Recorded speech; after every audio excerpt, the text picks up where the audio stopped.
Nah, ramai orang mengatakan bahwa mereka memperjuangkan perjanjian Malaysia daripada orang persorongan sehingga kepada parti-parti politik. Ramai yang mengatakan mereka memperjuangkan apa dia perjanjian Malaysia. Namun ramai daripada orang-orang ini yang daripada parti politik memang sudah berjuang di dalam politik selama 53 tahun. Tapi selama 53 tahun ada yang daripada kerajaan kepada pembangkang, ada yang daripada pembangkang sudah jadi kerajaan, tapi masih juga 53 tahun diorang cakap memperjuangkan perjanjian Malaysia, tapi satu apa pun tiada. Sehingga sekarang 53 tahun. Kenapa tiada? Disebabkan itu semua omong kosong. Itu semua cerita kosong. Tiada yang betul-betul memperjuangkan apa itu perjanjian Malaysia. Disebabkan kalau saya cakap perjanjian Malaysia dimasukkan sudah di dalam perlembagaan Malaysia. Setiap kali kita punya YB angkat sumpah di Dewan Negeri kah, di Dewan Rakyat kah, jadi menteri kah, siapa yang angkat sumpah akan mengatakan bahwa mereka akan mempertahankan keluhuran perlembagaan. Sudah perjanjian Malaysia ada di dalam perlembagaan dan mereka bersumpah untuk menegakkan keluhuran perlembagaan, tapi selama 53 tahun apa pun tiada. Kenapa? Itu sudah dalam perlembagaan. Surat cara agung negara ini dalam perlembagaan, dan mereka boleh panggil diri mereka mau jadi apa? Lawmaker, pembuat undang-undang. Pembuat undang-undang tidak ada baca perlembagaan. Jadi undang-undang apa yang kamu buat? Itu yang sekarang undang-undang macam-macam, undang-undang sendiri yang naik. Nampakkah? Nampak orang terang-terang mencuri, tapi dilepaskan. Terang-terang duit dalam kabinet, duit di atas meja, duit dalam tanah, terang-terang. Pencuri, terang-terang. Tapi apa orang buat? Dia bilang, oh dia tidak bersalah. Itu undang-undang sendiri, bukan undang-undang ini. Jadi yang penting di dalam sebuah negara, yang penting adalah sejarahnya. Kalau kita mau membunuh atau menghapuskan satu negara itu, kita hapuskan sejarahnya. Apabila kita hapuskan sejarahnya, maka ia akan hapus. Itu. Dan kalau kita tiada kepahaman untuk menyadari ini semua, seperti Pastor Esther cakap, dia akan binasa. Jadi kita selama 53 tahun ini sedang menuju ke arah kebinasaan. Dan satu cara saja untuk kita supaya selamat daripada kebinasaan ini ialah apabila kita paham apa sejarah kita yang selama ini ditapuk. Selama ini diorang keluarkan sejarah yang diorang reka untuk kita, bukan sejarah kita. Jadi ini semua ditapuk supaya kamu tidak paham. Bila kamu tidak paham, dia akan buat sejarah dia. Dan apabila dia buat sejarah dia, lebih memihak kepada dia, bukan kepada kamu. Jadi selama 53 tahun inilah kita kena tipu, kena buyur. Kenapa? Perjanjian Malaysia tidak pernah dilaksanakan. Jadi mungkin ada pemimpin negara yang mengatakan, oh kita laksanakan ini perjanjian Malaysia, itu temberang. Tiada. Saya berani berdepan sama dia. Saya berani cakap sama dia. Yang mana satu kau bilang kau sudah laksanakan.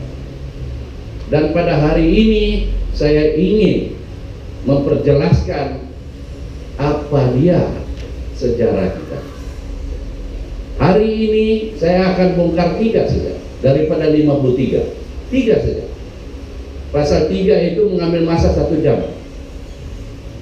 Untuk semua 53 kita perlu ceramah 16 kali. Pen sudah buat.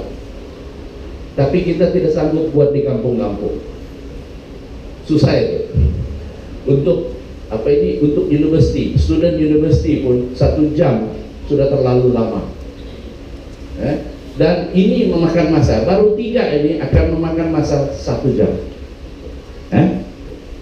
Jadi kita menyingkap apa dia MA63. Saya sudah buat 2 buku yang mana kita mengatakan jebisan sejarah kita yang hilang. Kenapa saya bilang jebisan sejarah kita yang hilang? Disebabkan perjanjian Malaysia dan pembentukan Malaysia tidak pernah atau sedikit saja yang diajar di sekolah-sekolah. Itu sekolah-sekolah rendah. Ramai lagi yang diorang punya buku sejarah pun salah. Tapi itulah yang diajar. Kalau yang salah itu tidak dibuntah balik oleh anak-anak kita, dia fail. Nah, itu. Jadi dipaksa kita mengambil sejarah yang salah. Ada pula gambar Tan Sri Simon Sipau, tapi di bawah mengatakan Tun Fuad. Gimana itu? Itu sejarah orang tuh. Jadi di sini kebiasaan sejarah kita yang hilang. Anak-anak kita di universiti tidak belajar nih, tidak diajar, sengaja tidak diajar. So ceramah hari ini kita akan melalui sedikit on pembohongan 20 perkara dan lari perayaan. Kenapa saya angkat nih? Pembohongan 20 perkara itu ada duri dalam daging. Kalau kita tidak hapuskan itu, selama itulah kita sakit. Karena itu adalah satu pembohongan yang telah diangkat dari dulu sehingga sekarang. Dan selepas pembohongan tarikh perayaan ini barulah kita bincangkan 2 buku itu, pembentukan Malaysia. Nah, kalau kita lihat perjanjian Anglo-Melayan 31 hari bulan Julai 1962, actually 62. Yang saya mau tarik di sini perpisahan.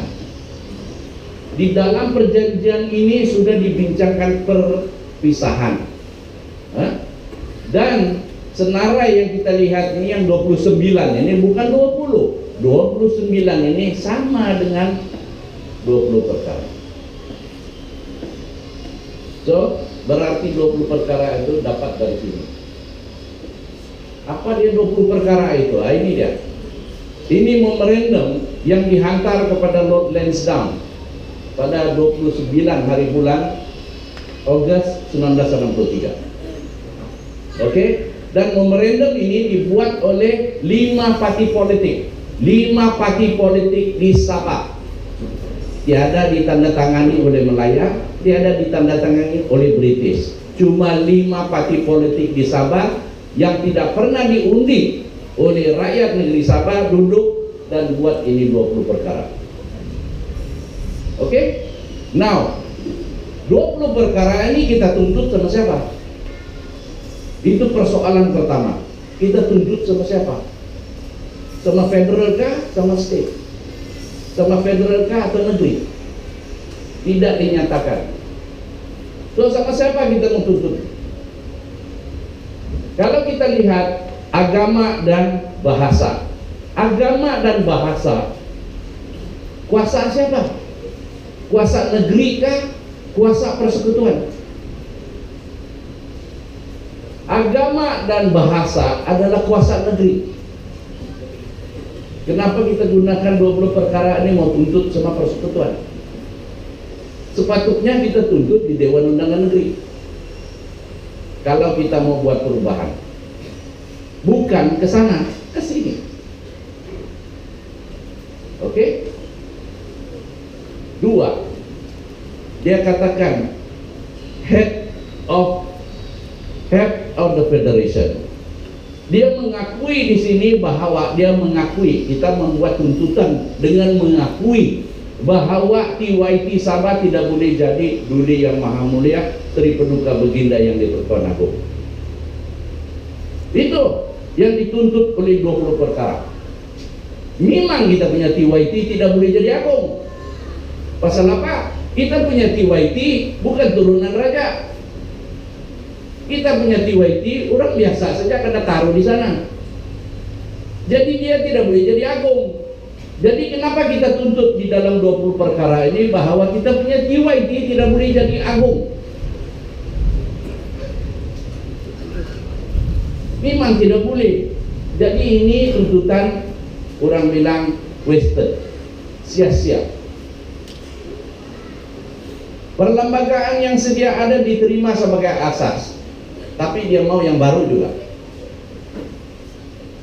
Kalau kau sudah gunakan satu itu sebagai asas, macam mana dia jadi baru? Dia tidak akan jadi baru. Jadi ini orang ini tahukah apa yang dia cakap? Bukankah kita jadi bahan ketawa di Melaya? Kalau kita sendiri tidak paham apa yang kita patut ambil. Mungkin ada orang yang suka begitulah, kita diperbodohkan. Ada orang yang suka, itu pasal dia orang banyak angkatnya. Itu dia. Page kedua, ini kita dapatkan daripada Q, daripada Akib Q. Kita bukan pungut di tepi jalan. Ini confidential masa itu. Tapi selepas 1999 dia declassify atau dibuka, dia punya confidentiality. Jadi semua orang seluruh dunia boleh bikin. Oke? Now, kita ambil nih name of Federation Malaysia but not Melayu Raya. Diorang tuntut supaya negara ini nama dia Malaysia bukan Melayu Raya. Kenapa dia tuntut begitu? Melayu Raya adalah slogan nasionalis Indonesia. Pada masa itu kita punya pemimpin mana ada tahu ini semua. Tapi macam mana ditulis di sini Malaysia but not Melayu Raya? Pasal slogan nasionalis Indonesia ini diguna pakai oleh PMIP atau sekarang ini dipanggil PAS. Mana kita punya pemimpin masa itu tahu PAS? Cuma pemimpin Melaya saja yang tahu, kan? Adakah ini Melaya yang taruh di sana untuk pemimpin kita tulis di dalam 20 perkara? Adakah 20 perkara ini satu yang dibuat oleh Melaya untuk membuyuk menipu kita punya pemimpin? Pasal dengan perkataan ini kita sudah menolak PAS tahun 63 lagi. Kita tidak tahu pun apa itu PAS, tapi kita sudah tolak ya. Pasal kita mau Malaysia bukan Melayu Raya. Right of secession ini terang dan jelas. Dia katakan di sini, there should be no right to secede from the federation. Berarti kita tidak boleh berpisah daripada persekutuan.